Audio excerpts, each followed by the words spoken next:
때로는 한 번의 잘못된 결정이 인생 전체를 카드로 만든 집처럼 무너뜨리기에 충분하다.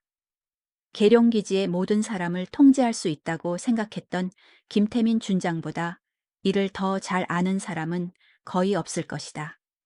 30년 동안 그는 군 예산을 훔쳐왔고 모든 사람이 그것을 알고 있었다. 식료품, 군복, 장비 조달에서 수십억 원이 사라졌고 그의 병사들은 상한 통조림을 먹으며 습한 막사에서 잠을 잤다. 김 준장은 고급 별장을 짓고 자녀들을 해외 명문대학에 보냈다. 그리고 아무도 감히 한마디도 하지 못했다. 그녀가 올 때까지는 이수진 중령 한국군 최고의 특수부대에서 10년을 보낸 강철 같은 시선을 가진 작은 여성. 그녀가 회계장부를 조사하기 시작했을 때 김 준장은 항상 하던 일을 했다. 전체 사령부 앞에서 공개적으로 그녀를 굴욕주며 별 단년이 뭘 안다고 개짓냐라고 불렀다. 그것은 그의 인생에서 가장 큰 실수였다. 이수진은 단순한 또 다른 공무원이 아니었다. 그녀는 약한 자들이 일주일도 버티지 못하는 특전사 707 부대의 잔혹한 훈련을 살아남은 여성이었다. 그리고 그런 사람이 당신의 회계 장부를 열면 김 준장이 결코 예상하지 못했던 일이 일어나기 시작한다. 그의 전체 세계가 무너져 내렸다. 그리고 수십 년간 기능해온 부패 네트워크도 함께. 뒤따른 것은 군대가 다른 나라 신문에서만 기억하던 일이었다. 하지만 이 더러운 게임은 얼마나 깊이 뻗어 있었을까. 계룡대는 한국군의 심장부였다. 충청남도의 푸른 산들 사이에 자리 잡은 이곳은 육군본부와 주요 부대들이 집결한 거대한 군사도시였다. 새벽 5시 반, 기상나팔 소리가 울려 퍼지면 3만 명의 장병들이 일제히 움직이기 시작했다. 정돈된 막사들 사이로 군화 소리가 메아리 쳤고 연병장에는 아침 점호를 위해 모인 병사들의 숨소리가 하얀 입김으로 피어올랐다. 김태민 준장의 사무실은 본부 건물 3층에 있었다.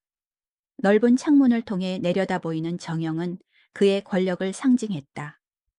벽면을 가득 메운 표창장과 기념품들, 그리고 책상 위에 금도금된 만년필은 그가 30년간 쌓아올린 지위를 말해주었다. 하지만 그 화려함 뒤에는 썩어가는 악취가 숨어 있었다. 박소령, 이번 달 급식 예산 집행 현황은 어떤가? 김 준장의 목소리는 위압적이었다. 그 앞에 서 있는 박현수 소령은 고개를 숙인 채 서류를 뒤적거렸다. 예, 준장님. 계획대로 진행되고 있습니다. 실제로는 그렇지 않았다. 병사들을 위해 책정된 급식비의 절반은 김 준장과 그의 측근들 주머니로 들어갔다. 신선한 고기와 채소 대신 병사들의 식탁에는 유통기한이 지난 통조림과 상한 김치가 올랐다. 겨울철 난방비도 마찬가지였다. 막사는 춥고 습했지만 김 준장의 개인 관사에는 바닥 난방이 완벽하게 작동했다. 준장님, 새로 부임한 감찰관이 오늘 업무를 시작한다고 합니다. 박소령이 조심스럽게 말했다. 김 준장의 표정이 순간 굳어졌다가 이내 냉소적인 미소로 바뀌었다. 또 다른 서울에서 온 엘리트겠지. 몇 주 안에 적당히 보고서나 쓰고 승진해서 떠날 것이야. 그는 만년필을 돌리며 말했다. 여자라고 했나? 예, 이수진 중령입니다. 특전사 출신이라고 합니다. 특전사? 김 준장이 코웃음을 쳤다. 요즘은 여자들도 특전사에 보내는군. 시대가 많이 변했어. 그때 사무실 문이 두드려졌다. 들어와. 문이 열리고 이수진 중령이 들어섰다. 160cm 남짓한 키의 날렵한 체격, 짧게 자른 머리카락과 예리한 눈빛이 인상적이었다. 그녀의 군복은 완벽하게 다려져 있었고 어깨에 달린 낙하산 휘장과 특전사 마크가 그녀의 경력을 말해주었다. 김태민 준장님께 감찰관 이수진 중령 부임 인사드립니다. 그녀의 목소리는 차분하면서도 확고했다. 김 준장은 그녀를 위아래로 훑어보며 느긋하게 일어섰다. 수고했네. 특전사에서 왔다고 들었는데 감찰 업무는 처음인가? 예, 준장님. 하지만 최선을 다하겠습니다. 그래, 여기 계룡대는 특전사와는 다르네. 복잡한 조직이고 오래된 전통이 있어. 성급하게 굴면 안 되네. 김 준장의 말에는 미묘한 경고가 담겨 있었다. 이수진은 고개를 끄덕였지만 그녀의 눈에는 굴복의 기색이 없었다. 명심하겠습니다. 감찰실은 본부 건물 2층 구석진 곳에 있었다. 좁은 사무실에는 낡은 책상과 서류함들이 가득했다. 이수진은 첫날부터 체계적으로 업무를 시작했다. 지난 3년간의 예산 집행 내역을 요청했고 각 부서별 지출 현황을 꼼꼼히 검토하기 시작했다. 중령님, 서류 정리가 좀 오래 걸릴 것 같습니다. 감찰실 부관 정민호 중위가 말했다. 26살의 젊은 장교였지만 그의 목소리에는 불안함이 묻어 있었다. 왜 그런가? 예산 관련 서류들이 각 부서에 분산되어 있어서요. 그리고 정중위가 망설였다. 일부 서류는 찾기 어려울 수도 있습니다. 이수진은 정중위를 바라보았다. 특전사에서 10년을 보내며 익힌 직감이 경고음을 울렸다. 어떤 서류가 찾기 어렵다는 건가? 급식비 집행 내역이나 시설 관리비 같은 것들요. 담당자들이 바뀌면서 일부가 누락되었다고 합니다. 그날 저녁 이수진은 홀로 사무실에 남아 서류를 정리했다. 특전사 707 부대에서의 경험이 그녀를 단련시켰다. 극한의 훈련을 견뎌낸 정신력과 세밀함은 이제 다른 종류의 전투에 활용되고 있었다. 급식비 항목을 자세히 들여다보니 이상한 점이 눈에 띄었다. 같은 업체에서 납품받는 식자재의 가격이 들쭉날쭉했다. 어떤 달은 합리적인 수준이었지만 어떤 달은 시장 가격의 2배가 넘었다. 더 이상한 것은 가장 비싼 달의 납품업체 대표자, 이름이 모두 달랐다는 점이었다. 허상업체인가? 그녀는 중얼거렸다. 그때 사무실 문이 열렸다. 박현수 소령이 들어서며 어색하게 웃었다. 중령님, 아직 계셨군요. 첫날부터 너무 무리하시는 것 아닌가요? 업무가 흥미로워서요. 이수진은 서류를 정리하며 대답했다. 혹시 궁금한 게 있으시면 언제든 물어보세요. 제가 오래 있었거든요. 박소령의 말에는 탐색의 의미가 담겨 있었다. 감사합니다. 급식비 집행 내역에 대해 몇 가지 궁금한 게 있는데요. 박소령의 표정이 미묘하게 변했다. 급식비요. 복잡한 항목입니다. 계절별로 식자재 가격이 많이 변동되거든요. 그렇겠죠. 하지만 같은 업체인데도 가격 차이가 심하네요. 아, 그건 품질 등급 차이 때문일 겁니다. 때로는 더 좋은 식자재를 납품받거든요. 박소령이 서둘러 설명했다. 이수진은 고개를 끄덕였지만 확신하지는 않았다. 특전사에서 배운 첫 번째 교훈은 의심스러운 것은 반드시 의심스러운 이유가 있다는 것이었다. 다음 날 아침 이수진은 납품업체들을 직접 조사하기로 했다. 서류상으로는 5개의 다른 회사였지만 사업자 등록증을 확인해보니 모두 같은 주소지에 등록되어 있었다. 전화번호도 마찬가지였다. 전화 받으실 분 없나요? 사무실에서 전화를 걸어봤지만 연결되지 않았다. 정민호 중위가 옆에서 지켜보며 불안해했다. 중령님, 혹시 이런 조사를 계속하실 건가요? 당연하죠. 이게 제 업무니까. 하지만 여기는 오래된 관습이 있어서 정중위가 말을 흐렸다. 이수진이 그를 바라보았다. 어떤 관습인가요? 잘 모르겠습니다만 선배들이 하는 대로 따르는 게 좋다고 들었어요. 그 순간 이수지는 깨달았다. 이곳의 부패는 단순한 개인의 일탈이 아니라 시스템이었다. 그리고 그 시스템의 정점에는 김태민 준장이 있었다. 점심시간이 되자 이수지는 병사 식당으로 향했다. 직접 식사 상태를 확인해보고 싶었다. 식당에 들어서자 시큼한 냄새가 코를 찔렀다. 병사들의 식판에는 색이 변한 김치와 질긴 고기가 담겨 있었다. 한 일병이 김치를 먹다가 얼굴을 찌푸렸다. 또 신김치네. 차마 어차피 먹을 거 이것밖에 없잖아. 옆에 상병이 한숨을 쉬었다. 이수지는 가슴이 아팠다. 나라를 지키는 젊은이들이 제대로 된 식사도 못하고 있었다. 반면 간부 식당의 메뉴는 어떨까? 간부 식당으로 발걸음을 옮겼다. 간부 식당은 완전히 달랐다. 신선한 채소와 질 좋은 고기, 다양한 반찬들이 풍성하게 차려져 있었다. 같은 예산으로 이런 차이가 날 수 있을까? 식사를 마치고 돌아오는 길에 김 준장과 마주쳤다. 그는 골프채를 든 차에 채 오르고 있었다. 근무 시간 중인데도 여유로운 모습이었다. 이 중령, 적응은 잘 되고 있나? 예, 준장님. 많이 배우고 있습니다. 김 준장이 미소를 지었지만 그의 눈은 차가웠다.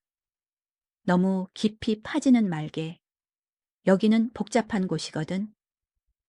그날 저녁 이수지는 자신의 숙소에서 특전사 시절 동기에게 전화를 걸었다. 수진아, 계룡대는 어때? 복잡해. 생각보다 훨씬. 조심해. 거기는 물이 깊다고 들었어. 알고 있어. 하지만 포기할 수는 없어. 전화를 끊고 이수지는 창밖을 바라보았다. 멀리 막사들에서 새어나오는 불빛이 보였다. 저곳에서 젊은 병사들이 차가운 방에서 잠들어가고 있었다. 반면 김 준장의 관사에는 따뜻한 불빛이 넘쳐났다. 특전사에서 배운 또 다른 교훈이 떠올랐다. 정의는 저절로 이루어지지 않는다.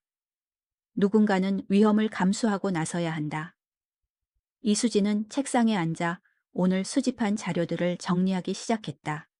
긴 전투가 시작되려 하고 있었다. 이틀 후 이수지는 본격적인 재무감사에 착수했다. 감찰실에는 각 부서에서 가져온 회계 서류들이 산더미처럼 쌓여 있었다. 정민호 중위는 계속해서 불안해했지만 이수진의 결의는 흔들리지 않았다. 중령님, 이 서류는 격리부에서 가져온 급식비 지출 내역입니다. 정중위가 두꺼운 파일을 내밀었다. 이수진은 서류를 펼치고 세심하게 검토하기 시작했다. 특전사에서 익힌 집중력이 발휘되었다. 숫자들 사이에서 패턴을 찾아내는 것은 적의 움직임을 파악하는 것과 같았다. 몇 시간 후 그녀는 결정적인 것을 발견했다.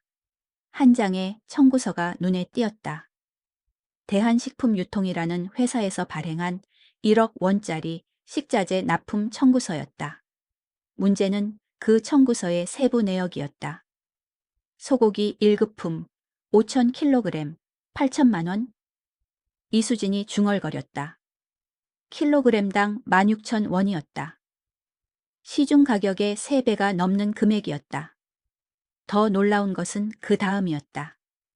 같은 날짜에 발행된 또 다른 청구서에서는 같은 회사가 킬로그램당 5,000원의 소고기를 납품했다고 되어 있었다. 같은 회사가 같은 날, 같은 품목을 3배 다른 가격에 납품했다는 것이었다. 정중위, 이 회사에 대한 자료가 더 있나? 정민호 중위가 서류를 뒤져보더니 얼굴이 창백해졌다. 중령님, 이상합니다. 이 회사의 사업자 등록증 사본이 여러 개 있는데 대표자 이름이 다 달라요. 이수진이 서류들을 펼쳐놓고 비교해보니 더욱 명확해졌다. 대한식품유통, 삼성물산, 한국급식센터. 겉보기에는 다른 회사들이었지만 사업자 등록증의 주소는 모두 같았다. 서울시 강남구의 한 오피스텔이었다. 이건 유령 회사들이야. 이수진이 확신에 찬 목소리로 말했다. 그때 감찰실 문이 열리고 박현수 소령이 들어왔다. 평소보다 긴장한 기색이 역력했다. 중령님, 바쁘신 중에 죄송합니다. 준장님께서 감사 진행 상황을 보고받고 싶어 하십니다. 아직 초기 단계입니다. 며칠 더 시간이 필요해요. 박소령이 이수진의 책상 위에 놓인 서류들을 흘긋 보았다. 그의 얼굴에 순간 당황한 기색이 스쳤다. 혹시 특별히 문제가 된 부분이 있습니까? 몇 가지 확인이 필요한 항목들이 있습니다. 급식 관련 납품업체들의 서류에 일부 불일치가 보여서요. 박소령의 목소리가 약간 떨렸다. 불일치라고 하시면 같은 업체인데 가격이 들쭉날쭉하고 몇몇 회사들의 주소가 같은 것 같아서요. 직접 확인해 보려고 합니다. 아, 그런 것들은 단순한 행정 실수일 겁니다. 담당자가 바뀌면서 생긴 착오일 가능성이 높아요. 박소령이 서둘러 설명했다. 하지만 이수진의 의심은 더욱 깊어졌다. 특전사에서 배운 것 중 하나는 거짓말하는 사람의 행동 패턴을 읽는 것이었다. 박소령의 반응은 전형적인 은폐 행동이었다. 그래도 정확히 확인해 보는 게 좋겠어요. 감사는 철저해야 하니까요. 박소령이 나간 후 정민호 중위가 조심스럽게 말했다. 중령님, 계속 이렇게 파헤치셔도 괜찮을까요? 분위기가 좀, 어떤 분위기? 다른 부서 사람들이 수군거리고 있어요. 새로 온 감찰관이 너무 깐깐하다고. 이수진은 정중위를 바라보았다. 젊은 장교의 눈에는 두려움이 담겨 있었다. 중위는 어떻게 생각해? 저는 잘 모르겠습니다. 하지만 여기서 오래 지내려면 적당히 타협하는 것도 필요하다고 들었어요. 적당한 타협? 이수진의 목소리에 차가움이 깔렸다. 병사들이 상한 음식을 먹는 것과 타협하라는 뜻인가? 정중위는 아무 말도 할 수 없었다. 그날 오후 이수진은 혼자 서울로 향했다. 문제의 납품업체들이 등록된 강남구 오피스텔을 직접 확인해 보기로 한 것이다. 1시간 반을 달려 도착한 곳은 낡은 상가 건물이었다. 건물 안내판을 보니 놀라운 사실을 발견했다. 이수진이 찾는 호수에는 대한식품유통, 삼성물산, 한국급식센터 외에도 10개가 넘는 회사들이 등록되어 있었다. 모두 군 관련 납품업체들이었다. 엘리베이터를 타고 해당 층에 올라가 보니 복도는 을씨년스러웠다. 대부분의 사무실은 텅 비어 있었고 유일하게 불이 켜진 곳은 구석의 작은 사무실 하나뿐이었다. 문을 두드리자 중년 남성이 나왔다. 누구세요? 군감찰관 이수진 중령입니다. 납품업체 확인차 왔습니다. 남성의 얼굴이 순간 경직됐다. 어떤 업체를 찾으시는데요? 대한식품유통이요. 아, 그 회사는 이사 갔어요. 연락처도 모르고요. 그럼 삼성물산은요? 그것도 없어진 지 오래됐어요. 이수진은 냉소적으로 웃었다. 그럼 한국급식센터는요? 남성이 당황하며 뒤로 물러섰다. 저는 잘 모르겠어요. 저는 여기 관리사무소 직원이라서. 관리사무소가 이렇게 작나요? 그리고 왜 이렇게 많은 회사가 같은 주소에 등록되어 있죠? 남성은 대답하지 못하고 서둘러 문을 닫으려 했다. 하지만 이수진이 문을 밀고 들어갔다. 작은 사무실 안에는 컴퓨터 한 대와 서류 더미가 전부였다. 벽에는 여러 회사의 사업자 등록증들이 액자에 걸려 있었다. 이상하네요. 관리사무소인데 왜 이런 사업자 등록증들이 걸려 있죠?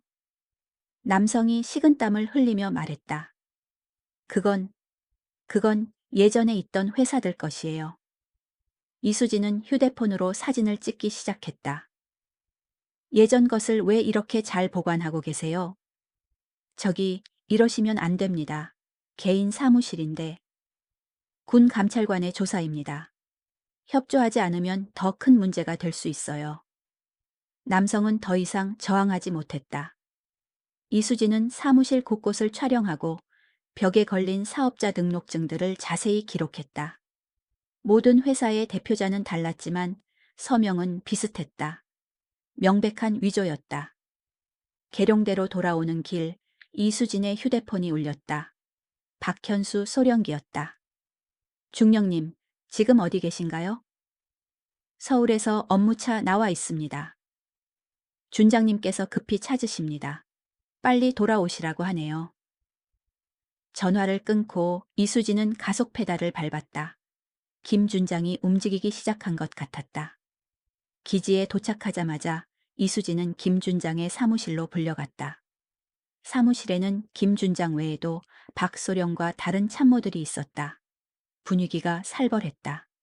이중령, 오늘 어디 갔었나? 김 준장의 목소리는 차갑고 위협적이었다. 업무상 서울에 다녀왔습니다. 무슨 업무? 납품업체 확인 작업입니다. 김 준장이 책상을 탁 치며 일어섰다. 누가 허가했나? 감찰 업무라고 해서 마음대로 돌아다닐 수 있다고 생각하나? 정당한 감사 업무입니다. 정당한 감사? 김 준장이 비웃었다. 자네는 뭘 안다고 그러는가? 여기 온 지 며칠 되지도 않았으면서. 이수진은 침묵을 유지했다. 김 준장이 계속 말했다. 들어보게, 이중령. 여기는 자네가 있던 특전사와는 다르네. 복잡한 이해관계가 얽혀 있고 오래된 방식이 있어. 성급하게 굴면 자네만 다치는 거야. 준장님의 충고 감사합니다. 하지만 제 임무는 정확한 감사합니다. 김 준장의 얼굴이 붉어졌다. 고집불통이군. 좋아. 계속 그렇게 나오려면 나와봐. 하지만 결과는 자네 책임이야. 그날 밤 이수진은 숙소에서 오늘 수집한 증거들을 정리했다.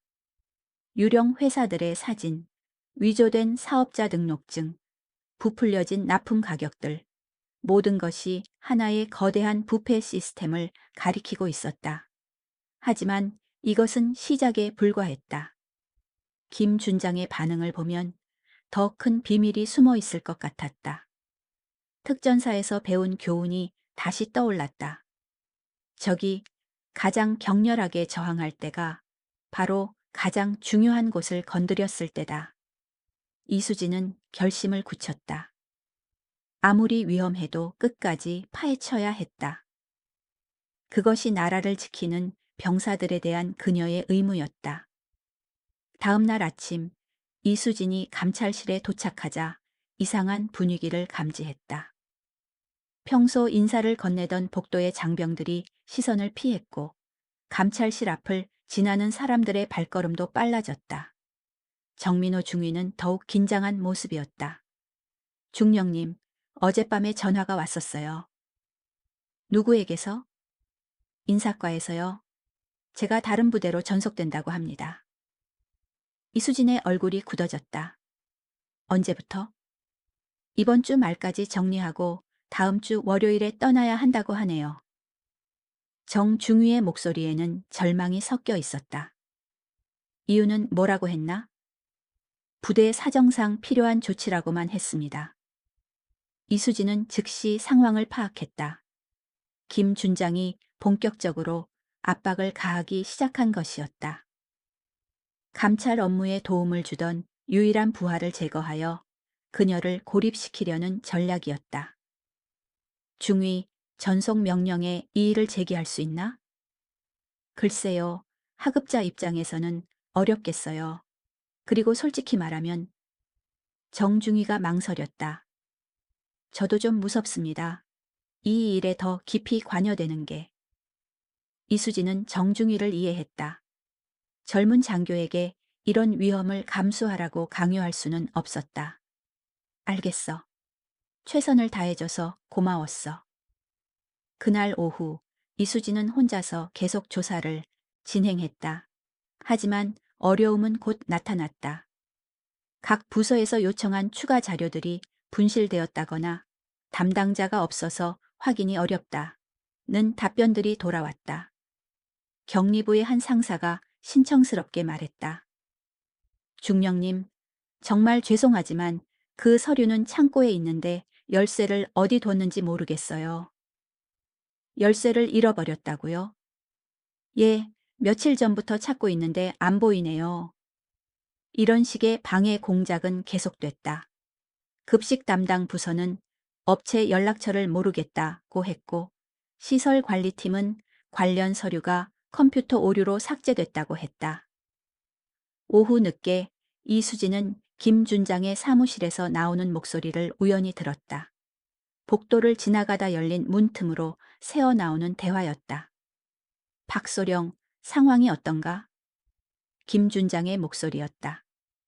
예, 준장님. 감찰관 보조 요원은 전속 조치했고 각 부서에도 협조 제한 지시를 내렸습니다. 그래도 그 여자는 계속 파헤칠 것 같은데 그럴 경우를 대비해서 다른 방법도 생각해 봤습니다. 이수진은 숨을 죽이고 더 들어보려 했지만 박소령이 문을 닫아버렸다. 하지만 충분히 들었다. 김 준장이 체계적으로 그녀의 조사를 방해하고 있었다.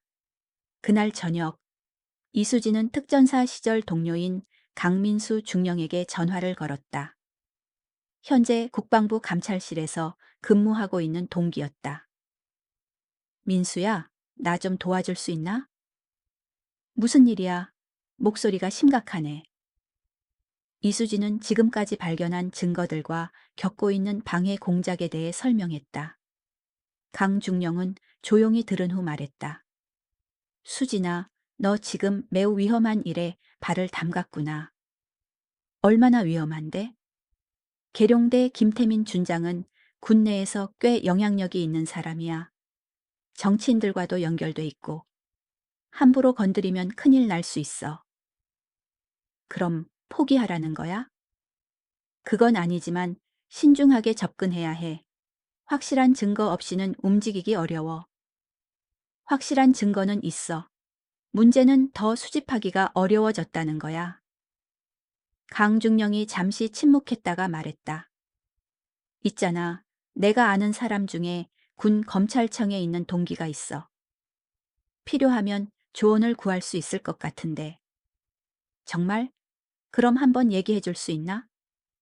그런데 수진아, 정말 확신하나? 이 일을 끝까지 갈 각오가 되어 있어? 이수진은 망설이지 않고 대답했다. 당연해.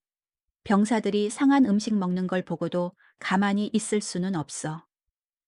전화를 끊은 후 이수진은 자신의 노트북을 켜고 지금까지 수집한 자료들을 정리하기 시작했다. 김 준장의 방해 공작에도 불구하고 그녀에게는 여전히 중요한 증거들이 있었다. 첫째, 같은 업체의 상기한 가격, 청구서들. 둘째, 존재하지 않는 유령 회사들의 주소. 셋째, 위조된 사업자 등록증들의 사진. 이 정도면 예비조사 보고서를 작성할 수 있었다. 하지만 더 결정적인 증거가 필요했다. 김 준장과 납품업체들 간의 직접적인 연결고리를 찾아야 했다. 돈의 흐름을 추적해야 했다. 다음 날 이수진은 새로운 접근 방식을 시도했다. 공식적인 경로로는 정보를 얻기 어려우니 다른 방법을 써보기로 한 것이다. 점심시간에 병사 식당에 가서 조리병들과 대화를 나누어 봤다. 처음에는 경계했지만 이수진이 진심으로 그들의 처지를 이해하려 한다는 것을 알자 조금씩 마음을 열었다. 중령님, 솔직히 말씀드리면 우리도 답답해요. 한 상병이 조심스럽게 말했다. 좋은 재료로 맛있는 음식을 만들고 싶은데 주어지는 재료가 너무 형편없어요. 구체적으로 어떤 문제가 있나? 고기는 냄새가 나고 채소는 시들어 있고요. 그런데 납품업체에서는 최고급 재료를 보냈다고 하더라고요. 누가 그런 얘기를 했나? 경리부 박소령 님이요. 우리가 불평하니까 업체에서는 좋은 걸 보냈는데 중간에 바뀐 것 같다고 하시더라고요. 이수진은 흥미로운 정보를 얻었다. 납품업체와 실제 도착하는 식자재 사이에 차이가 있다는 것이었다. 어디선가 좋은 재료가 나쁜 재료로 바뀌고 있었다. 혹시 납품 과정을 직접 본 적 있나? 예, 가끔 봐요. 트럭이 와서 하역하는데 박스에는 다른 업체 이름이 적혀 있더라고요. 다른 업체? 청구서에는 대한식품이라고 되어 있는데 실제 박스에는 삼류식품이라고 적혀 있었어요. 이수진의 눈이 번뜩였다. 이것이야말로 찾던 증거였다. 고급 업체로 청구하고 실제로는 저급 업체 물건을 납품하는 수법이었다. 그날 오후 이수진은 급식 창고 주변을 정찰했다. 다음 납품일을 알아내어 직접 확인해 보기로 한 것이다. 창고 관리병에게 물어보니 내일 오후에 대규모 납품이 예정되어 있다고 했다. 큰 트럭 3대가 온다고 하네요. 이수진은 계획을 세웠다. 내일 납품 현장을 직접 목격하여 증거를 확보하기로 했다.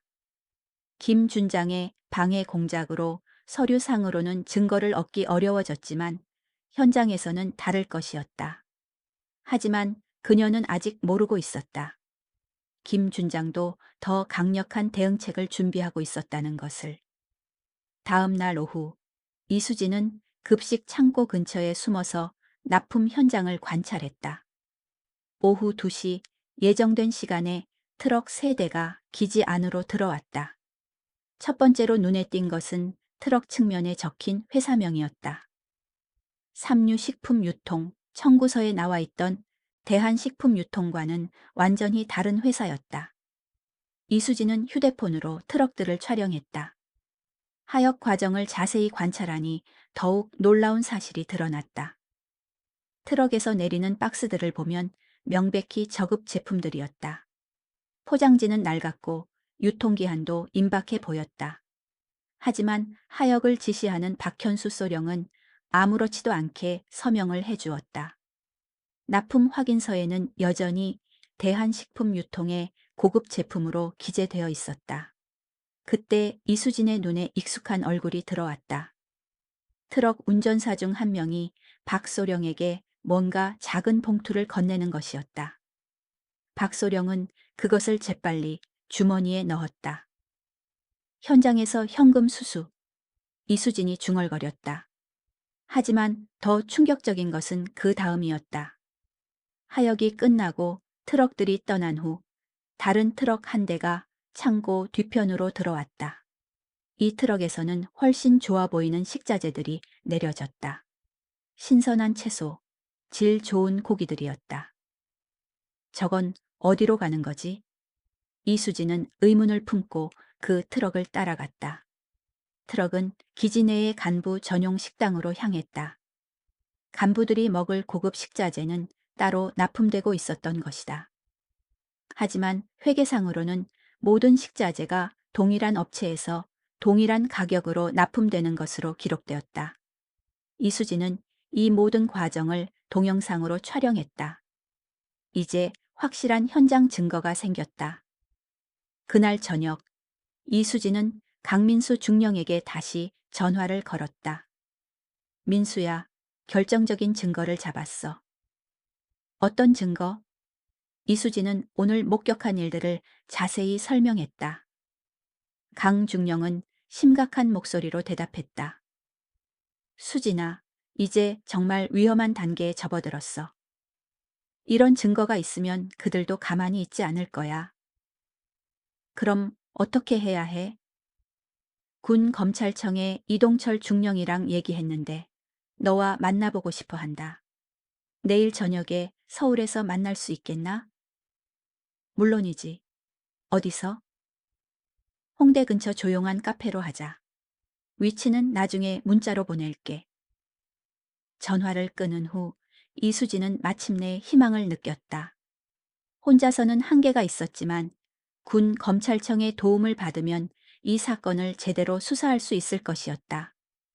그런데 그날 밤 이상한 일이 벌어졌다. 이수진의 숙소 앞에 누군가가 편지를 두고 간 것이다. 봉투에는 이수진 중령 귀하라고 적혀 있었다. 편지를 열어보니 타이핑된 글이 들어 있었다. 중령님께. 지나친 호기심은 몸의 독입니다. 적당한 선에서 멈추시는 것이 모두를 위해 좋겠습니다. 더 이상 깊이 파지 마십시오. 이것은 경고입니다. 이수진의 등에 차가운 기운이 흘렀다. 협박 편지였다. 그들이 본격적으로 위협을 가하기 시작한 것이었다. 하지만 이수진은 굴복하지 않았다. 특전사에서 받은 훈련이 이런 상황에 대비한 것이었다. 오히려 이 편지는 그녀가 올바른 길을 가고 있다는 증거였다. 다음 날 아침 더 심각한 일이 벌어졌다. 이수진이 사무실에 도착하자 컴퓨터가 켜지지 않았다. 하드디스크에 저장해둔 모든 자료가 사라진 것이었다. IT 부서에 신고해야겠어. 이수진이 전화를 걸었지만 답변은 실망스러웠다. 중령님, 하드디스크가 물리적으로 손상됐네요. 복구가 불가능할 것 같습니다. 어떻게 갑자기 손상될 수 있죠? 글쎄요. 정전이나 바이러스 감염 등 여러 원인이 있을 수 있어요. 하지만 이수진은 우연이 아니라는 것을 알고 있었다. 그들이 그녀의 증거를 없애려고 시도한 것이었다.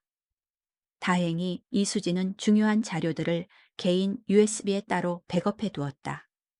특전사에서 배운 보안 의식 덕분이었다. 점심시간에 이수진은 병사 식당에서 충격적인 장면을 목격했다. 한 일병이 상한 김치를 먹고 복통을 호소하며 쓰러진 것이었다. 의무대로 옮겨라. 주변 병사들이 서둘러 그를 부축했다. 이수진은 즉시 의무대로 향했다. 군의관에게 상황을 물어보니 심각한 답변이 돌아왔다. 식중독 증상이에요. 이번 달에만 벌써 3번째입니다. 3번째요? 예, 모두 급식 관련 식중독이에요. 상한 음식을 먹고 배탈이 나는 경우가 빈발하고 있어요. 이수진은 가슴이 뜨거워졌다. 김 준장의 탐욕 때문에 무고한 병사들이 고통받고 있었다. 혹시 이런 사례들을 보고한 적 있나요? 물론입니다. 매번 보고서를 올렸어요. 하지만 답변은 항상 주의하겠다는 것 뿐이었죠. 그날 오후 이수진에게 김 준장의 소환 명령이 떨어졌다. 그의 사무실로 가니 분위기가 살벌했다. 김 준장의 얼굴은 붉게 달아올라 있었다. 이중령, 자네 정말 끝까지 가려고 하나? 무슨 말씀이신지 모르겠습니다. 김 준장이 책상을 탁 치며 일어섰다. 모르겠다고? 어제 창고 주변에서 뭘 했는지 다 알고 있어. 이수진은 침착하게 대답했다. 정당한 감사 업무였습니다. 정당한 감사? 김 준장이 비웃었다. 별 단연이 뭘 안다고 개지죠? 그 순간 이수진의 눈에 차가운 분노가 일었다. 성별을 들먹이며 모독하는 발언이었다. 하지만 그녀는 감정을 억누르고 조용히 말했다. 준장님의 발언은 부적절합니다. 공식적으로 항의하겠습니다. 항의? 김 준장이 크게 웃었다. 누구한테 항의할 건가? 여기서 내 말이 곧 법이야. 이수진은 더 이상 참을 수 없었다. 준장님, 저는 대한민국 육군 장교입니다. 성별에 관계없이 존중받을 권리가 있습니다. 김 준장의 얼굴이 더욱 일그러졌다. 존중? 자네 같은 것이 존중을 받겠다고? 특전사에서 몸만 굴린 년이. 그 말이 끝나자마자 사무실 문이 열리고 박현수 소령이 들어왔다. 긴장한 기색이 역력했다.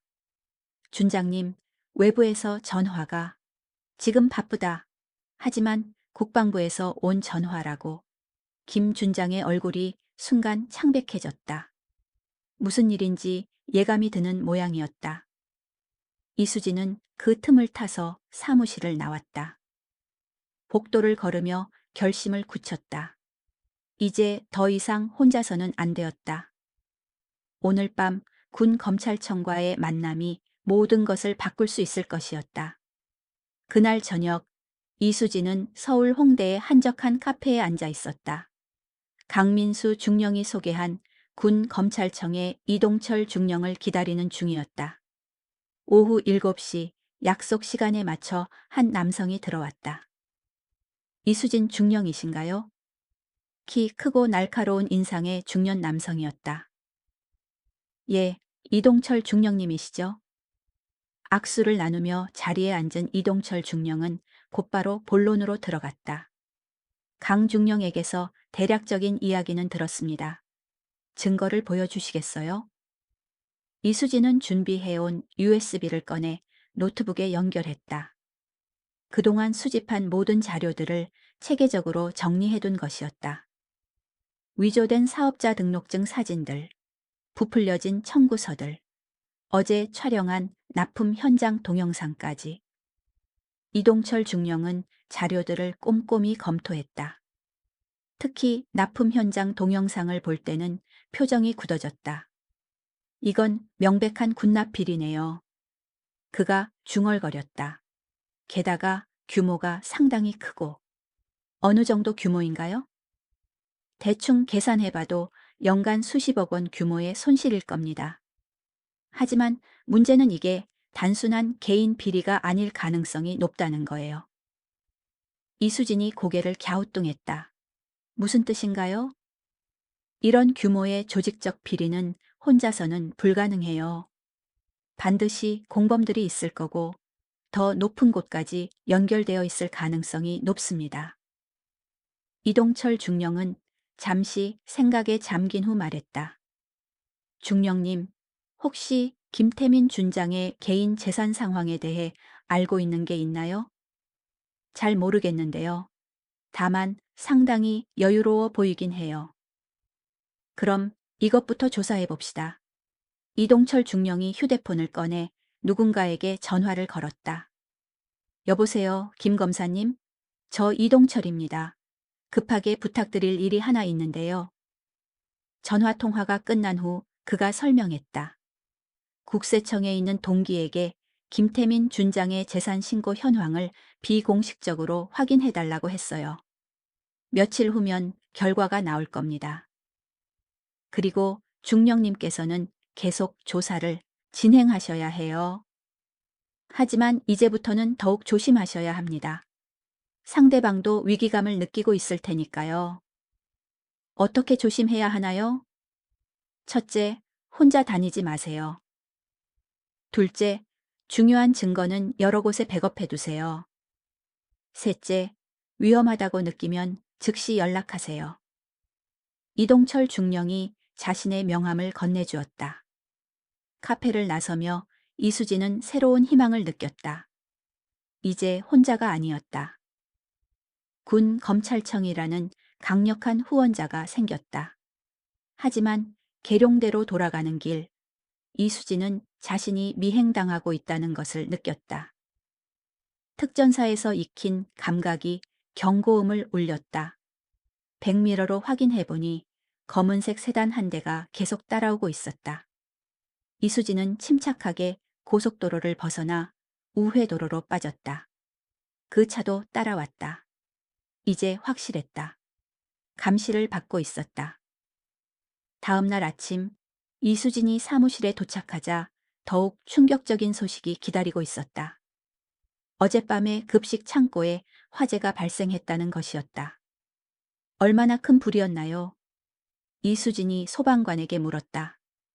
다행히 큰 불은 아니었어요.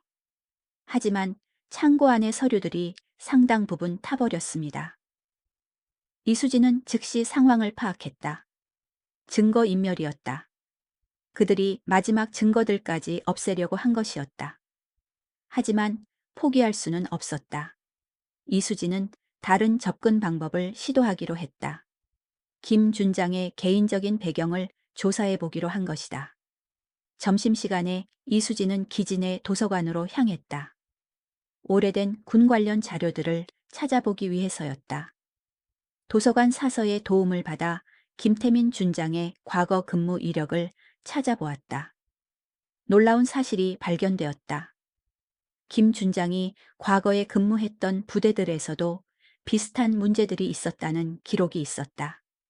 급식 문제, 시설 관리비 문제 등이 반복적으로 나타났다. 이 사람은 어디를 가든 똑같은 짓을 했구나.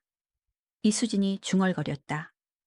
더 조사해보니 김 준장과 함께 근무했던 장교들 중 일부가 비슷한 시기에 전역하여 관련 업계에 취직한 기록도 있었다.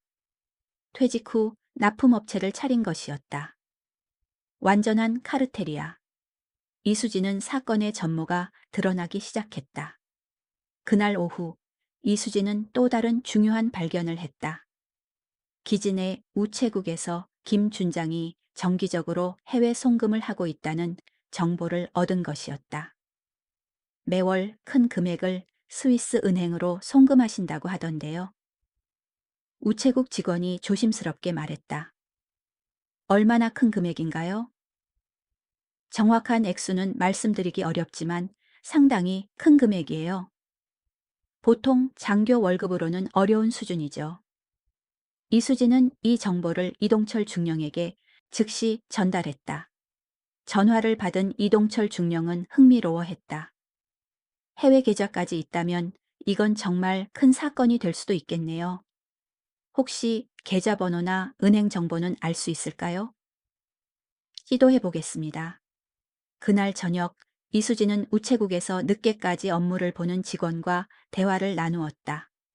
오랫동안 그곳에서 근무한 베테랑 직원이었다. 김 준장님 말씀이시죠? 벌써 3년째 정기 송금을 하고 계세요. 혹시 어느 은행인지 아시나요? UBS라는 스위스 은행이에요. 매월 말일에 거의 빠짐없이 송금하시거든요. 금액은 대략 어느 정도인가요? 직원이 주변을 둘러본 후 조심스럽게 말했다. 제가 직접 처리해드린 적이 있는데 한 번에 2천만 원에서 3천만 원 정도 되더라고요. 이수진은 계산해 보았다. 연간 3억에서 4억 원을 해외로 빼돌리고 있었다. 장교 월급으로는 절대 불가능한 금액이었다. 그날 밤 이수진은 자신의 노트북에 새로운 정보들을 정리했다. 김 준장의 과거 근무지에서의 비슷한 패턴, 퇴직한 동료들의 납품업체 운영, 그리고 스위스 계좌로의 정기 송금까지 모든 것이 하나의 거대한 그림을 그리고 있었다. 하지만 이수진은 아직 모르고 있었다. 김 준장이 이미 그녀의 모든 움직임을 파악하고 있다는 것을, 그리고 훨씬 더 강력한 방역을 준비하고 있다는 것을. 다음 날 모든 것이 바뀔 사건이 기다리고 있었다. 다음 날 아침 이수진이 사무실에 도착하자 놀라운 광경이 펼쳐졌다. 그녀의 책상 위에는 빨간 장미 한 송이와 함께 편지 봉투가 놓여 있었다. 하지만 이것은 로맨틱한 선물이 아니었다. 편지를 열어보니 이번에는 더욱 직접적인 협박이 적혀 있었다. 마지막 경고입니다. 24시간 안에 모든 조사를 중단하고 자진해서 다른 부대로 전출 신청을 하십시오. 그렇지 않으면 당신에게 불행한 일이 생길 수 있습니다. 우리는 당신의 모든 행적을 알고 있습니다. 이수진의 손이 살짝 떨렸지만 곧 결의를 굳혔다. 이제 돌아갈 수 없는 강을 건넌 것이었다. 그때 사무실 문이 열리고 김 준장이 들어왔다. 평소와는 다른 여유로운 미소를 짓고 있었다. 이 중령, 잘 지내나? 예, 준장님. 김 준장이 책상 위의 장미를 보며 말했다. 누군가 선물을 줬구만. 인기가 많네. 이수진은 김 준장의 의도를 읽었다. 자신이 협박 편지를 보냈다는 것을 은연중에 드러내는 것이었다. 준장님, 혹시 제게 하실 말씀이 있으신가요? 김 준장이 의자에 앉으며 다리를 꼬았다. 사실 좋은 소식이 있어서 왔네. 자네에게 아주 좋은 기회가 생겼어. 어떤 기회인가요? 서울 국방부에서 자네를 원한다고 하더군. 본부 감찰실 팀장 자리야. 승진도 보장되고. 이수진은 즉시 함정임을 알아차렸다. 갑자기 왜 그런 제안이? 자네 실력을 인정해서지. 특전사 출신의 감찰 업무도 열심히나 하니까 눈여겨본 모양이야. 김 준장이 서류 봉투를 꺼내 책상 위에 놓았다. 여기 전출 명령서야. 사인만 하면 일주일 안에 서울로 갈 수 있어. 제가 신청한 적이 없는데요. 내가 추천해줬지. 자네 앞날을 생각해서 말이야. 김 준장의 목소리에는 위협이 섞여 있었다. 이수진이 서류를 보지도 않고 말했다. 감사하지만 지금 업무를 마저 끝내고 싶습니다. 김 준장의 얼굴이 순간 일그러졌다가 다시 억지 미소를 지었다. 업무? 뭔 업무를 그렇게 오래 끌어? 감사 업무는 철저해야 하니까요. 철저? 김 준장이 일어서며 책상에 손을 짚었다. 자네, 정말 끝까지 가려고 하나? 이수진이 그를 똑바로 바라보며 대답했다. 제 의무입니다.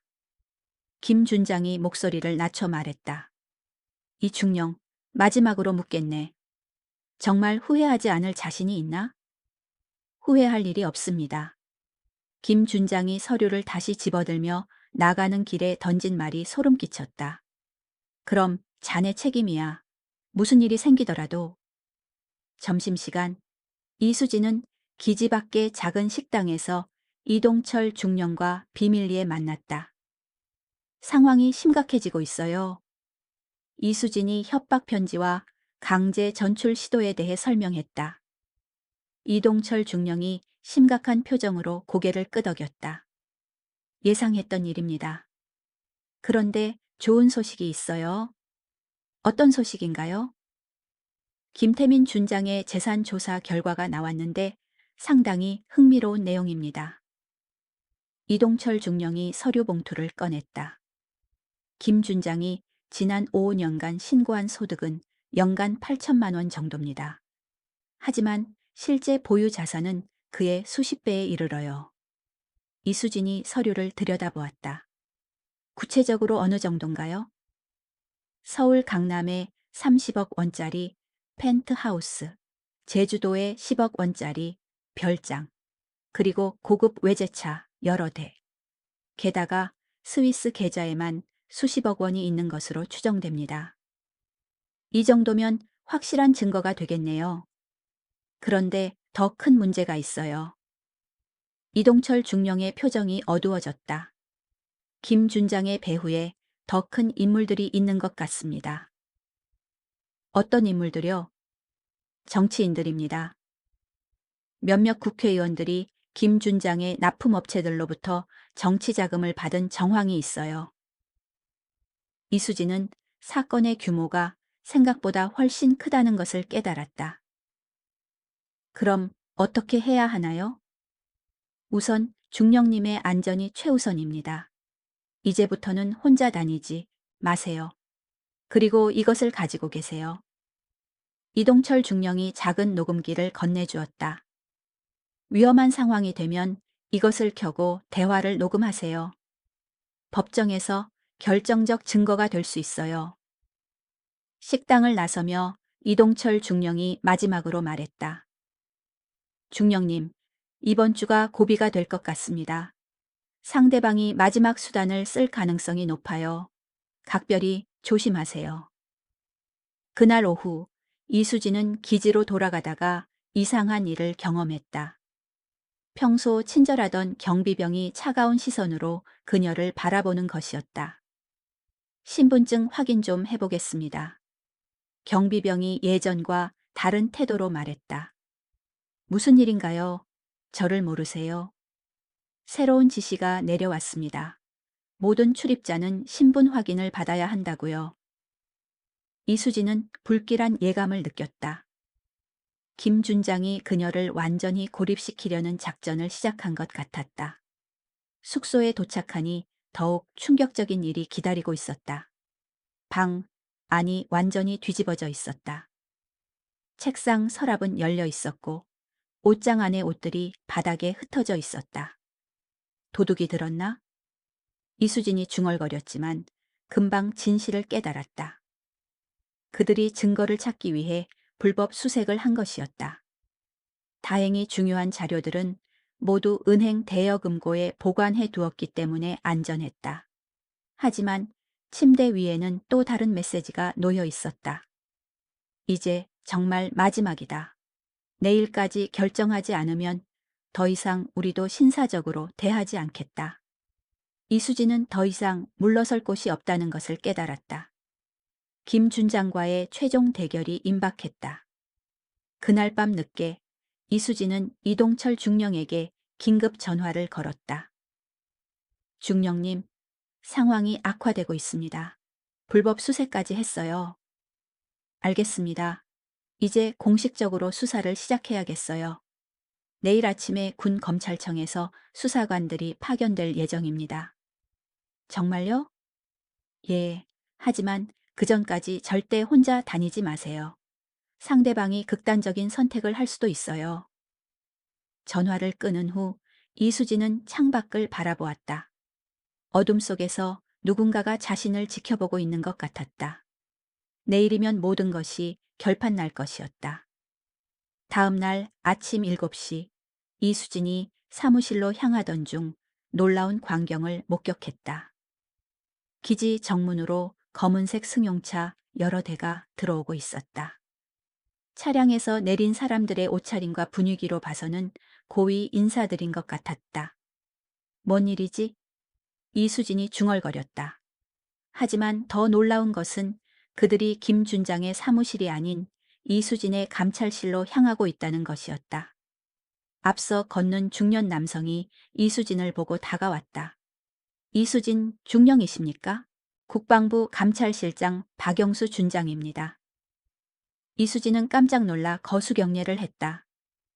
예, 이수진 중령입니다. 수고하셨습니다. 중령님의 보고 덕분에 우리가 왔습니다. 제 보고요? 하지만 저는 아직 정식 보고서를 올리지 않았는데요. 박 준장이 미소를 지으며 말했다. 이동철 중령을 통해 예비 보고를 받았습니다. 그리고 사실을 말하면 우리는 이미 몇 달 전부터 이곳을 주시하고 있었습니다. 이수진의 눈이 커졌다. 몇 달 전부터요? 그렇습니다. 중령님이 여기 부임한 것도 우연이 아닙니다. 우리가 특별히 요청한 것이었죠. 이수진은 충격을 받았다. 자신이 단독으로 조사를 시작했다고 생각했는데 알고 보니 국방부에 기획된 작전이었던 것이다. 제가 함정 수사관이었다는 말씀인가요? 정확히는 내부 고발자를 보호하기 위한 조치였습니다. 박 준장이 설명했다. 내부 고발자요?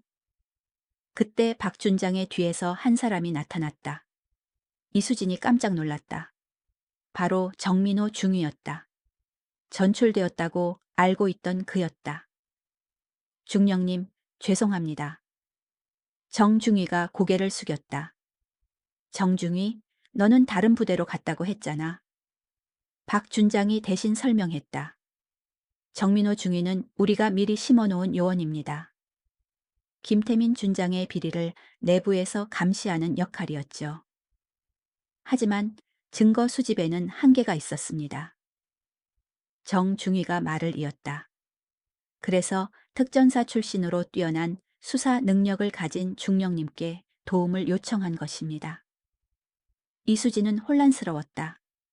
그럼 제가 지금까지 한 모든 일들이 모두 우리가 예상하고 기대했던 일들입니다. 박 준장이 확신에 찬 목소리로 말했다. 중령님의 능력 덕분에 우리가 찾지 못했던 결정적 증거들을 확보할 수 있었습니다. 그때 갑자기 소란스러운 소리가 들렸다. 김 준장이 급히 달려오고 있었다. 그의 얼굴은 창백했고 식은 땀을 흘리고 있었다. 이게 무슨 일입니까? 왜 국방부에서? 김 준장이 말을 잇지 못했다. 박 준장이 차가운 목소리로 대답했다. 김태민 준장, 당신은 지금부터 군납 비리와 공금 횡령 혐의로 조사를 받게 됩니다. 무슨 소리입니까? 저는 깨끗합니다. 깨끗하다고요? 박 준장이 서류 봉투를 꺼냈다. 그럼 이것들을 어떻게 설명하시겠어요? 서류에는 김 준장의 모든 비리 내용이 정리되어 있었다. 이수진이 수집한 증거들뿐만 아니라 그동안 국방부가 비밀리에 조사한 내용들까지 포함되어 있었다. 스위스 계좌의 50억 원은 어떻게 설명하시겠어요? 강남 펜트하우스와 제주도 별장은요? 김 준장의 다리가 휘청거렸다. 그건, 그건 제가 개인적으로? 박 준장이 비웃었다. 장교 월급으로 어떻게 그런 재산을 모으죠? 이때 이수진이 중요한 사실을 깨달았다. 잠깐, 그럼 저에게 가해진 협박과 위협들도. 정민호 중위가 고개를 끄덕였다. 모두 기록되고 있었습니다. 김 준장의 추가 혐의가 될 증거들이죠. 김 준장이 갑자기 이수진을 향해 소리쳤다. 이 모든 게 다 너 때문이야. 별 단년이 뭘 안다고 나를 엿먹이려고 해. 그 순간 이수진이 재빨리 녹음기를 켰다. 이동철 중령이 준 것이었다. 계속하세요. 이수진이 차분하게 말했다. 김 준장이 이성을 잃고 계속 소리쳤다. 나를 누구라고 생각해? 30년간 이 군대에서 얼마나 많은 일을 했는데 너 같은 계집애 하나 때문에. 박 준장이 손을 들어 주변 요원들에게 신호했다. 김태민 준장, 당신은 지금 모든 발언이 기록되고 있다는 것을 알고 있습니까? 하지만 김 준장은 멈추지 않았다. 뭐가 잘못된 거야? 이 나라를 지킨 군인들이 좀 잘 먹고 잘 사는 게 죄냐? 정치인들은 수백억을 빼먹으면서. 정치인 얘기가 나왔으니 말인데. 박 준장이 또 다른 서류를 꺼냈다. 국회의원 조민석 씨와 이정호 씨에게 제공한 불법 정치자금은 어떻게 설명하시겠어요? 김 준장의 얼굴이 더욱 창백해졌다. 이제야 자신이 완전히 포위되었다는 것을 깨달은 것 같았다. 그건 제가 한 게 아니라 업체에서.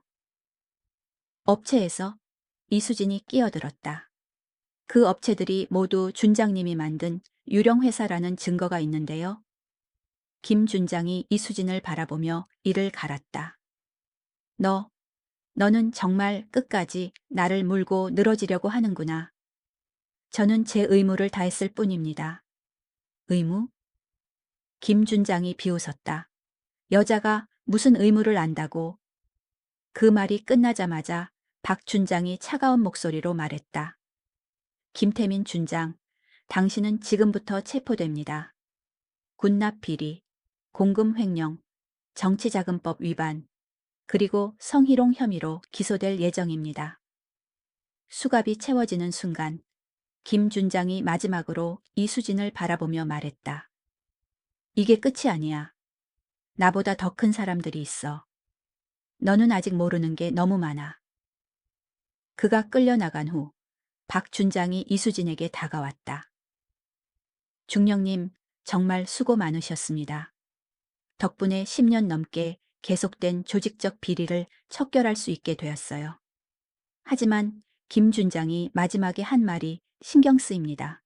더 큰 사람들이 있다고 했는데 그 부분도 우리가 수사 중입니다. 이번 사건은 단순히 한 부대의 문제가 아닐 가능성이 높아요. 정민호 중위가 미안한 표정으로 다가왔다.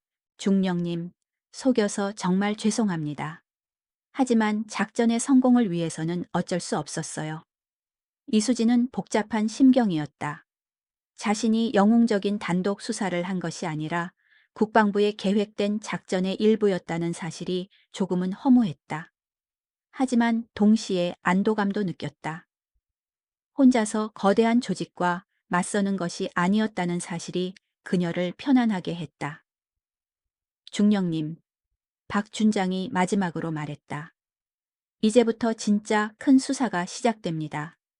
김 준장은 빙산의 일각일 뿐이에요. 함께 끝까지 가시겠어요? 이수진은 망설임 없이 대답했다.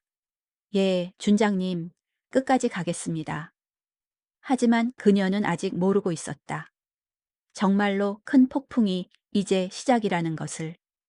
김태민 준장의 체포 소식은 순식간에 군 전체로 퍼졌다.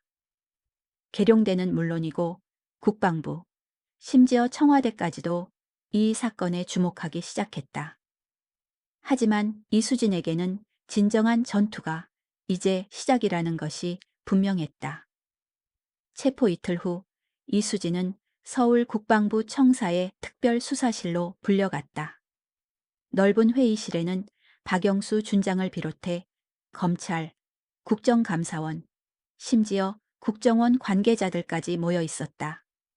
이수진 중령, 앉으세요. 박 준장이 의자를 가리켰다. 오늘은 앞으로의 수사 방향에 대해 논의하려고 합니다.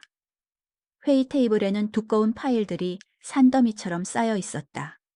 김 준장 사건이 생각보다 훨씬 복잡하고 광범위하다는 증거였다. 검찰 관계자가 첫 번째 발표를 시작했다. 김태민 준장의 계좌 추적 결과 지난 10년간 총 200억 원 이상이 해외로 빠져나간 것으로 확인됩니다. 200억? 이수진이 놀라며 중얼거렸다. 그것도 확인된 것만요. 국정감사원 관계자가 덧붙였다. 실제로는 더 클 가능성이 높습니다. 박 준장이 다음 자료를 펼치며 말했다. 더 심각한 것은 김 준장과 연결된 정치인들의 명단입니다. 현역 국회의원 5명, 전직 장관 2명이 포함되어 있어요. 이수진의 눈이 명단을 훑었다. 모두 유명한 정치인들이었다. 이 중 몇 명은 차기 대선 후보로 거론되는 인물들이기도 했다. 이 정도 규모면 국가적 스캔들이 될 수 있겠네요. 그래서 조심스럽게 접근해야 합니다. 국정원 관계자가 말했다. 정치적 파장을 최소화하면서도 진실을 밝혀내야 해요. 하지만 이수진의 생각은 달랐다. 진실을 밝혀내는 것이 우선이어야 하지 않을까요? 정치적 고려 때문에 진실이 묻혀서는 안 됩니다. 회의실에 잠시 침묵이 흘렸다. 이수진의 직설적인 발언이 분위기를 경직시킨 것이었다. 박 준장이 중재하며 말했다. 중령님 말씀이 옳습니다. 하지만 전략적 접근도 필요해요. 무작정 들이대다가는 오히려 증거인멸의 빌미를 줄 수 있거든요. 다음 며칠 동안 이수진은 특별수사팀의 핵심 멤버로 활동했다. 김 준장의 비리 네트워크를 하나씩 파헤치는 작업이었다. 매일 새로운 충격적인 사실들이 드러났다. 첫째, 김 준장의 비리는 계룡대만의 문제가 아니었다. 전국 주요군 부대들이 비슷한 방식으로 털렸다. 연천 부대의 건설비 비리, 포천 부대의 장비 구매 비리, 심지어 제주도 해군기지의 연료비 조작까지. 둘째, 정치인들의 개입이 생각보다 깊었다. 단순히 정치 자금을 받은 것이 아니라 아예 처음부터 이 비리 시스템을 기획하고 조직한 것이었다. 셋째, 외국 세력까지 연결되어 있을 가능성이 제기됐다. 김 준장이 송금한 스위스 계좌 중 일부가 중국계 자금과 연결되어 있었다. 이것은 단순한 부패 사건이 아닙니다. 이수진이 브리핑에서 발표했다. 국가 안보와 직결되는 문제일 수 있어요. 하지만 수사가 진행될수록 방해 공작도 심해졌다.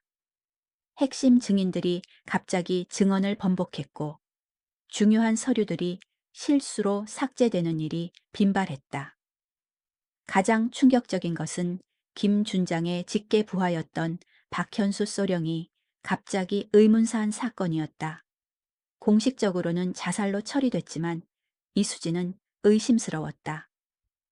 소령님이 자살할 이유가 없어요. 이수진이 박 준장에게 말했다. 오히려 협조적으로 조사에 임하고 있었거든요. 하지만 부검 결과는 명확합니다. 수면제 과다 복용으로 인한 자살이라고. 부검관이 누구인지 확인해 봤나요? 박 준장의 표정이 굳어졌다. 무슨 뜻입니까? 이 사건의 규모를 보면 부검관도 매수될 수 있지 않을까요? 그 말을 듣고 박 준장은 재부검을 명령했다. 결과는 충격적이었다. 박소령의 몸에서 수면제뿐만 아니라 독성 물질도 검출된 것이었다. 명백한 타살이었다. 이제 정말 위험한 단계에 접어들었습니다. 박 준장이 긴급회의를 소집했다. 상대방이 살인까지 저지르기 시작했어요. 이수진도 신변의 위험을 느끼기 시작했다. 며칠 전부터 계속 미행당하고 있었고 숙소 주변에서 수상한 사람들이 목격되기도 했다. 중령님, 당분간 안전가옥에서 생활하시는 게 좋겠습니다. 박 준장의 제안이었다.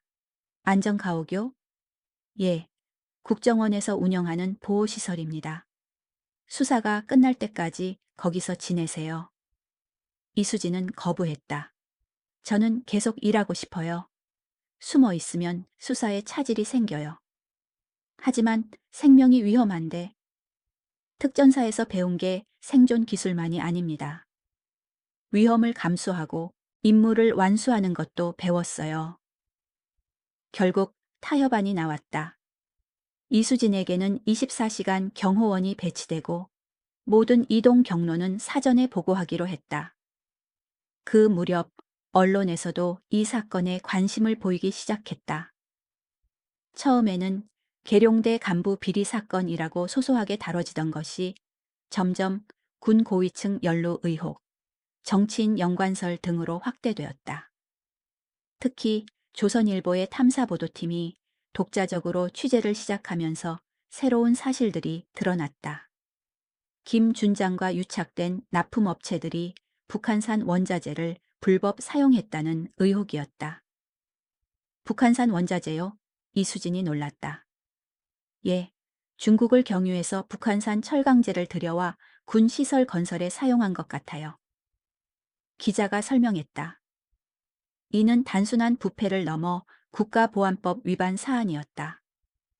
북한과의 불법 거래가 확인되면 김 준장은 물론 연관된 모든 인물들이 내란죄까지 적용받을 수 있었다. 하지만 이런 보도가 나간 후 정치권에서는 다른 반응을 보였다. 여당 지도부가 성급한 수사라며 브레이크를 걸기 시작한 것이었다. 국정감사 시기와 겹치면서 정치적으로 악용될 수 있다는 것이 그들의 논리였다. 심지어 일부 의원들은 군의 사기를 떨어뜨리는 과도한 수사라며 비판하기도 했다. 이수진은 분노했다. 정치적 계산 때문에 진실이 묻힐 위기였다. 준장님, 이대로 수사가 축소되는 건 아니죠? 박 준장도 답답한 표정이었다. 위에서 압력이 들어오고 있어요. 조심스럽게 진행하라고. 조심스럽게요? 벌써 사람까지 죽었는데? 저도 답답합니다. 하지만 우리가 할 수 있는 선에서 최선을 다해야죠. 그날 저녁 이수진은 혼자 사무실에 남아 지금까지의 수사 내용을 정리했다. 수백 페이지에 달하는 방대한 자료였다. 김 준장 개인의 비리부터 시작해서 정치인 연루, 국가보안법 위반 의혹까지. 이 모든 걸 묻어둘 순 없어. 이수진이 중얼거렸다. 그때 갑자기 사무실 전화가 울렸다. 밤늦은 시간에 누가 걸까 싶어 받았는데 의외의 목소리가 들렸다. 이수진 중령님이십니까? 저는 조민석 의원실의 비서관 김대성입니다. 조민석 의원은 김 준장과 연루되었다고 의심받는 국회의원 중 한 명이었다. 무슨 일이시죠? 의원님께서 중령님과 개인적으로 만나고 싶어 하십니다. 왜요? 오해를 풀고 싶어 하십니다. 내일 오후 2시에 국회의원회관에서 만날 수 있을까요? 이수진은 잠시 망설였다. 함정일 가능성도 있었지만 직접 만나서 확인할 필요도 있었다. 알겠습니다. 내일 뵙겠습니다. 전화를 끊고 이수진은 복잡한 심경이었다. 내일 만남이 새로운 돌파구가 될 수도 있고 아니면 더 큰 위험에 빠뜨릴 수도 있었다. 하지만 한 가지는 확실했다. 진실을 밝혀내기 위해서는 어떤 위험도 감수해야 한다는 것이었다. 다음 날이 모든 것을 결정지을 것 같았다.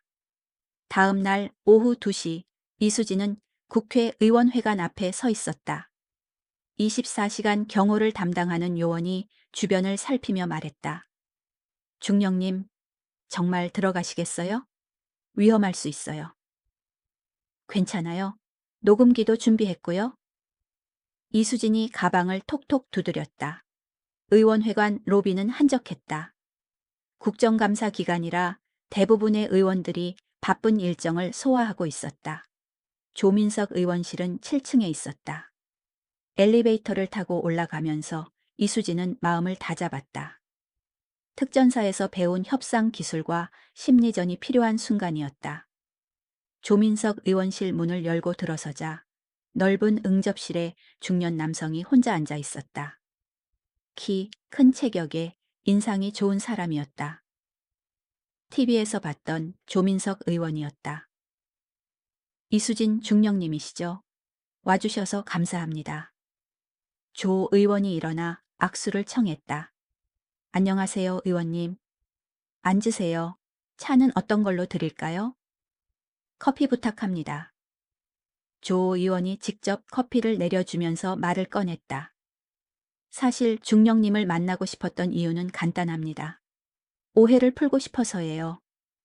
어떤 오해 말씀이신가요? 저와 김태민 준장의 관계 말이에요. 언론에서는 저희가 유착관계라고 하던데 그건 사실과 다릅니다. 이수진이 조심스럽게 대답했다. 하지만 정치자금 제공 내역이 확인되지 않았나요? 조 의원의 표정이 잠시 굳어졌다가 이내 미소를 지었다. 그것도 오해예요. 저는 김 준장으로부터 정치자금을 받은 적이 없어요. 그럼 은행 기록은 뭡니까? 그건 복잡한 사정이 있어요. 조 의원이 망설였다. 사실 제가 피해자라고 할 수 있어요. 이수진의 눈이 날카로워졌다. 피해자요? 네.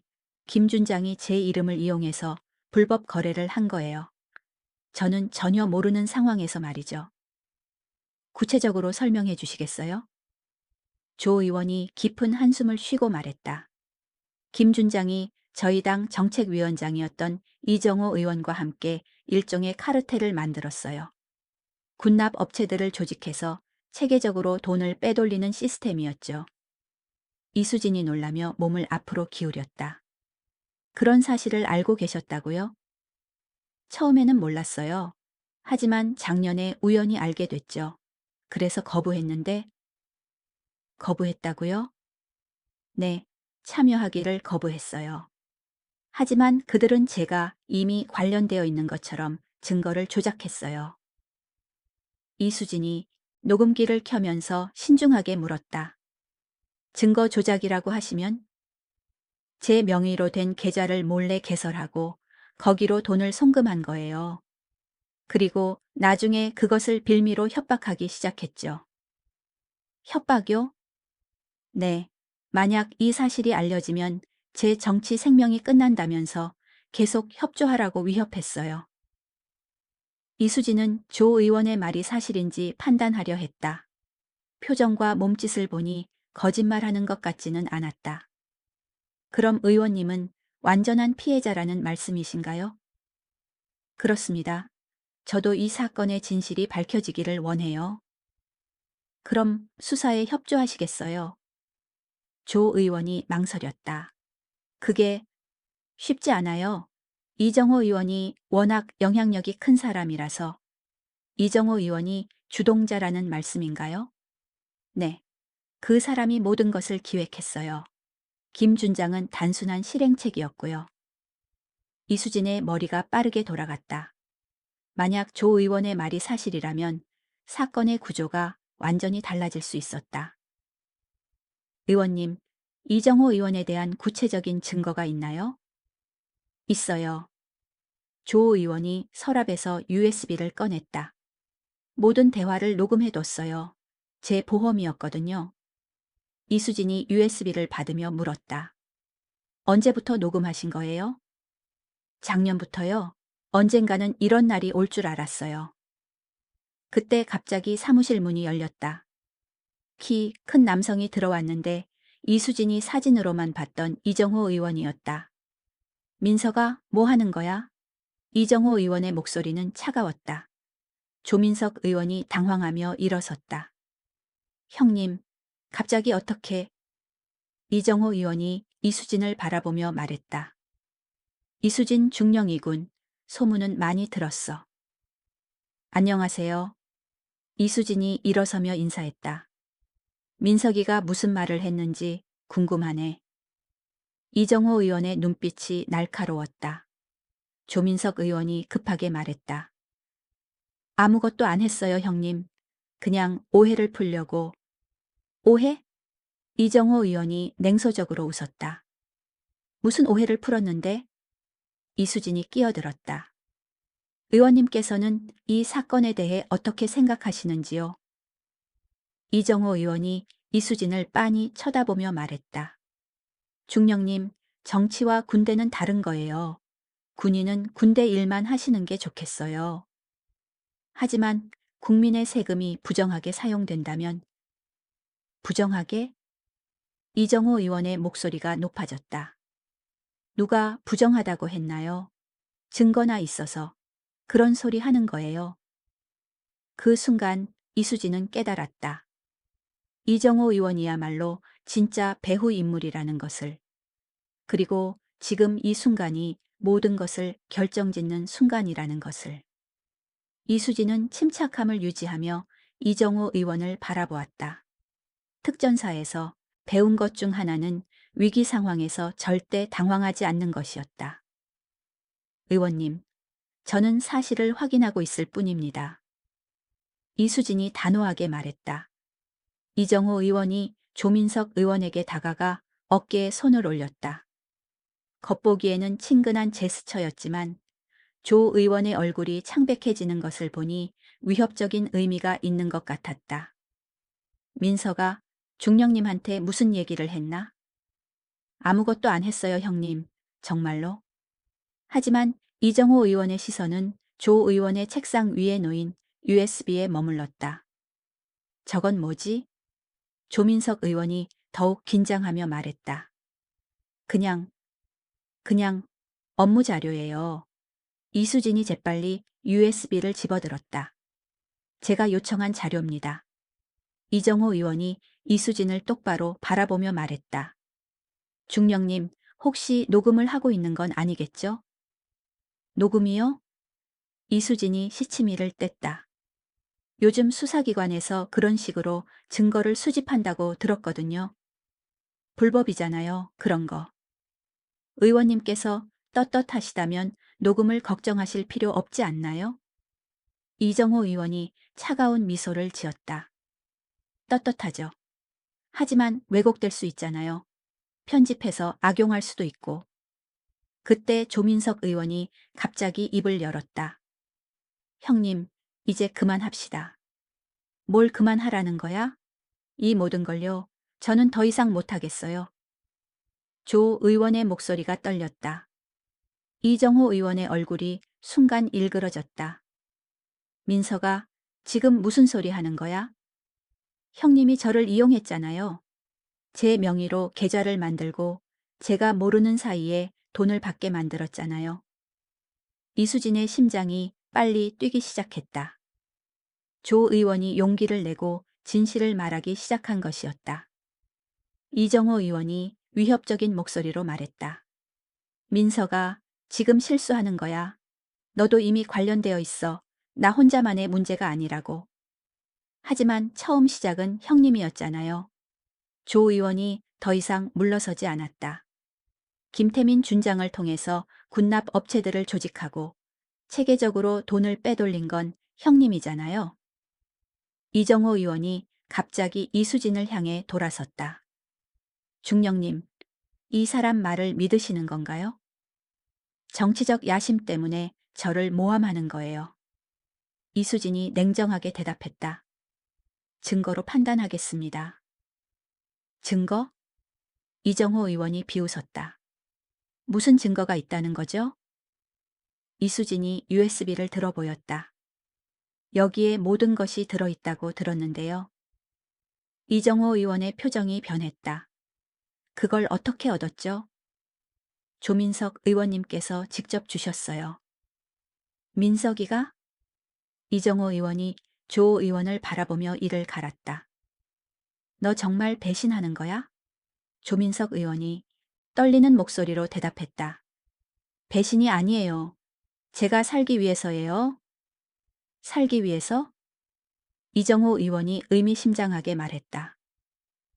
그럼 박현수 소령 일을 알고 있나? 이수진의 귀가 번쩍 뜨였다. 박현수 소령이요?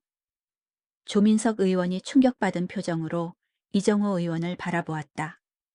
형님, 설마 그 일을... 입 닥쳐. 이정호 의원이 소리쳤다. 하지만 이미 늦었다. 이수진은 모든 것을 이해했다. 의원님께서 박소령 죽음과 관련이 있다는 말씀인가요? 이정호 의원이 당황하며 말을 돌렸다. 아니에요. 그게 아니라... 그럼 왜 박소령 얘기를 꺼내신 거죠? 그냥 경고한 거예요. 함부로 움직이면 위험하다는. 조민석 의원이 절망적인 목소리로 말했다. 형님, 정말 박소령을... 닥쳐! 너는 아무것도 모르잖아. 이정호 의원이 완전히 이성을 잃었다.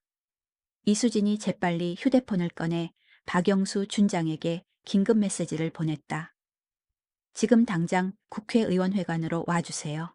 이정호 의원실입니다. 이정호 의원이 이수진의 행동을 보고 달려들려 했다. 그 폰 내놔. 하지만 이수진은 특전사에서 익힌 격투기로 재빨리 피했다. 의원님, 진정하세요. 진정하라고? 너 때문에 모든 게 망했어. 조민석 의원이 이정호 의원을 말렸다. 형님, 그만하세요. 이미 끝났어요. 끝났다고. 아직 끝나지 않았어. 이정호 의원이 주머니에서 뭔가를 꺼내려 했다. 이수진이 위험을 감지하고 몸을 낮췄다. 의원님, 위험한 짓은 하지 마세요. 그때 사무실 문이 벌컥 열리고 박영수 준장과 수사관들이 들이닥쳤다. 손들어, 모두 손들어. 수사관들이 외쳤다. 이정호 의원이 마지막으로 이수진을 바라보며 말했다. 너는 모르는 게 너무 많아. 이게 끝이 아니야. 수갑이 채워지는 순간 조민석 의원이 무너지며 울기 시작했다. 죄송합니다. 정말 죄송합니다. 이수진은 복잡한 심경으로 모든 것을 지켜보았다. 드디어 진범을 잡았지만 이정호 의원의 마지막 말이 계속 머릿속에 맴돌았다. 정말로 모든 것이 끝난 것일까? 6개월 후 계룡대의 아침은 완전히 달라져 있었다. 병사들의 식당에서는 더 이상 상한 김치나 질긴 고기를 볼 수 없었다. 신선한 채소와 질 좋은 단백질로 차려진 식탁에서 젊은 장병들이 웃으며 식사를 하고 있었다. 이수진은 새로 개편된 국방부 감찰실의 실장으로 승진하여 서울에서 근무하고 있었다. 그녀의 사무실 벽에는 대통령 표창장과 함께 계룡대 병사들이 보내온 감사편지들이 액자에 걸려 있었다. 실장님, 김태민 전 준장의 1심 판결이 나왔습니다. 부하 직원이 보고서를 가져왔다. 어떻게 나왔나요? 징역 20년, 추징금 150억 원입니다. 이정호 전 의원은 25년형을 받았고요. 이수진이 고개를 끄덕였다. 다른 연루자들은 어떻게 됐나요? 조민석 의원은 협조한 대가로 집행유예 3년을 받았고 나머지 공범들도 모두 실형을 선고받았습니다. 하지만 이수진의 표정은 완전히 만족스럽지 않았다. 이정호 의원이 마지막에 남긴 말, 이게 끝이 아니다. 계속 마음에 걸렸다. 실제로 수사 과정에서 더 큰 조직의 존재가 암시됐다. 중국계 자금의 출처, 북한산 원자재의 유통 경로 등은 여전히 완전히 해명되지 않았다. 하지만 정치적 압력으로 수사는 김태민과 이정호 선에서 마무리될 수밖에 없었다. 실장님, 오후에 계룡대 방문 일정이 있으시죠? 비서가 상기시켜줬다. 맞아요. 새로운 반부패 시스템 점검차 가야 해요. 오후에 계룡대에 도착한 이수진을 맞이한 것은 완전히 새로워진 분위기였다. 새로 부임한 홍성민 준장은 청렴하기로 유명한 장교였고 그의 지휘 해기지는 모범부대로 거듭났다. 이 실장님, 오랜만입니다. 홍 준장이 반갑게 인사했다. 기지 분위기가 많이 달라진 것 같네요. 덕분입니다. 실장님이 만드신 변화죠. 이수진은 옛날 자신이 사용했던 감찰실을 들러봤다. 지금은 정민호 중령이 새로운 감찰관으로 근무하고 있었다. 그는 이제 대위로 진급해 있었다. 중령님, 아니 실장님. 정 대위가 반갑게 일어섰다. 정 대위, 잘 지내고 있나? 네, 덕분에 보람 있게 일하고 있습니다. 더 이상 숨길 것도 없고 위협받을 일도 없어서요. 오늘의 진짜 목적지는 병사 식당이었다. 이수진은 그곳에서 특별한 만남을 가질 예정이었다. 식당에 들어서자 한 무리의 병사들이 기다리고 있었다. 6개월 전 식중독으로 병원에 실려갔던 그 일병도 있었다. 이제는 건강해 보였다. 실장님, 병사들이 일제히 인사했다. 다들 건강해 보이네요. 네, 이제 정말 맛있는 음식을 먹을 수 있어요. 한 병사가 웃으며 말했다. 그때 실장님이 아니셨다면 다른 병사가 고개를 숙였다. 이수진의 가슴이 뭉클했다. 이것이야말로 진정한 보람이었다. 승진이나 표창보다 훨씬 소중한 것이었다. 점심을 함께 먹으며 이수진은 병사들의 이야기를 들었다. 군 생활에 대한 자부심을 되찾았다는 말, 후배들에게 떳떳하게 추천할 수 있게 됐다는 말들이 이어졌다. 실장님, 저희가 편지를 모아왔어요. 한 병사가 두꺼운 봉투를 건넸다. 편지요? 전국 각지 부대의 병사들이 보낸 감사 편지예요. 실장님 덕분에 많은 곳이 좋아졌다고 해요. 이수진이 편지들을 받아보니 감동이 밀려왔다. 강원도의 한 부대, 전라도의 해군기지, 경상도의 공군기지까지 전국 곳곳에서 변화가 일어나고 있었다. 저녁에 서울로 돌아오는 길, 이수진은 차창밖 풍경을 바라보며 생각에 잠겼다. 특전사 707 부대에서 배운 것들이 이런 식으로 활용될 줄은 몰랐다. 적과 싸우는 것이 아니라 불의와 싸우는 방식이었다. 휴대폰이 울렸다. 강민수 중령이었다. 수진아, 수고했어. 오늘 뉴스 봤는데 또 표창 받았더라? 그런 게 중요한 게 아니야. 그럼 뭐가 중요한데? 병사들이 웃으며 밥 먹는 모습. 그게 가장 중요해. 역시 너답네. 그런데 혹시 더 큰 사건에 관심 있어? 국정원에서 국제적인 군납 비리 수사를 준비하고 있다던데. 이수진이 잠시 망설였다. 이정호 의원의 마지막 말이 떠올랐다. 정말로 더 큰 조직이 있을 수 있었다. 생각해 볼게. 좋아. 언제든 연락해. 전화를 끊고 이수진은 다시 차창 밖을 바라보았다. 어둠 속에서 반짝이는 도시의 불빛들이 희망처럼 보였다. 특전사에서 배운 또 다른 교훈이 떠올랐다. 한 번의 승리로 전쟁이 끝나는 것은 아니다.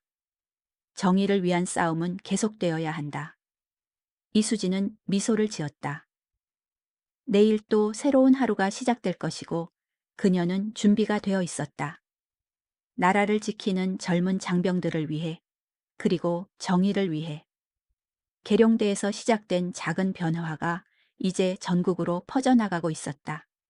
그리고 그 중심에는 포기하지 않는 한 사람의 신념이 있었다. 정의는 저절로 이루어지지 않는다. 누군가는 위험을 감수하고 나서야 한다. 이수지는 그 사실을 잊지 않을 것이었다.